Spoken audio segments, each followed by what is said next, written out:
12টা বেজে গেছে। তো আজকে 3 তারিখ বলাই যায়। সকাল হলেই কুয়েটের অ্যাডমিশন টেস্ট শুরু। সবার জন্য দোয়া রইলো, সবাই অনেক ভালো এক্সাম দিই। তো অ্যাডমিশন উপলক্ষে কুয়েটের সব ভাইয়া আপুরা স্টল দিয়েছে যাতে গার্জিয়ানরা এসে বসতে পারে। আপাতত সেই স্টলই দেখতে যাচ্ছি। শুধু কুয়েট ক্যাম্পাস না, কিন্তু রাস্তা জুড়েও অনেক সুন্দর ডেকোরেশন করা হয়েছে। এগুলো মেবি আলপনা না, I don't know actually. Already স্টলে চলে এসেছি। প্রত্যেকটা স্টলে একটা করে সাউন্ড বক্স। সবকিছু ঘুরে দেখার পর একটু বসলাম। গানের আয়োজন করা হয়েছিল। সামনে দেখলাম বারবিকিউ হচ্ছে। ভাইয়ারা চিপস কোক কিনে নিয়ে আসলো, সাথে আরো কি যেন কিনে নিয়ে আসলো, কফি দিল। সব মিলিয়ে মোমেন্টটা ভালো গেছে। সত্যি বলতে আমার একটু বেশি লজ্জা করছিল, কারণ এতগুলো মানুষজনের পাশে আমি কখনো এইভাবে বসিনি। তার উপরে সবগুলো অনেক বড় বড় ভাইয়া ছিল, যেখানে কিনা আমার ওনাদেরকে সালাম দেওয়া উচিত ছিল, সেখানে ওনারাই আমাকে সালাম দিচ্ছিল। কুয়েট ক্যাম্পাসের সবাই খুবই আন্তরিক। কালকে অ্যাডমিশন উপলক্ষে আজকে রাতটা একদম জমজমাট হয়ে উঠেছে। আর এই তো এখানে গান হচ্ছে। আরো একবার রাজি আমি রাজি সুখী দিতে, তোর চোখে উকি দিতে সমরের আমন্ত্রণে।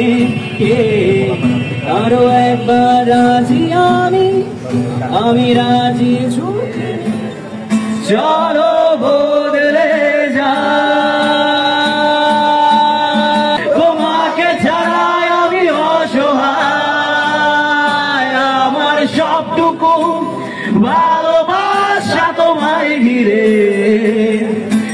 আমার অপরাধ ছিল যতটুকু তোমার কাছে, তুমি ক্ষমা করে দিও আমার।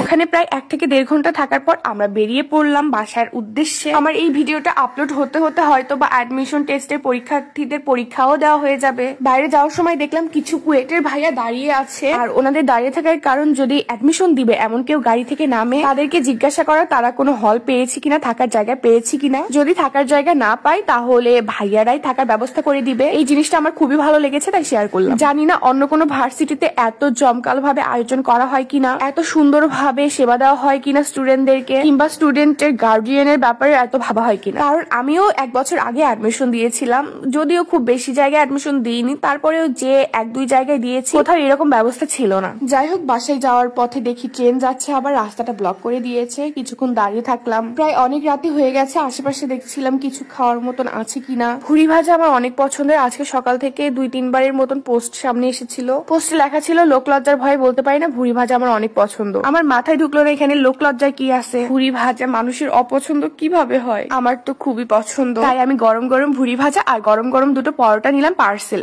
আজ এই অবধি। সবাই সুস্থ থাকবেন, ভালো থাকবেন। আল্লাহ হাফেজ।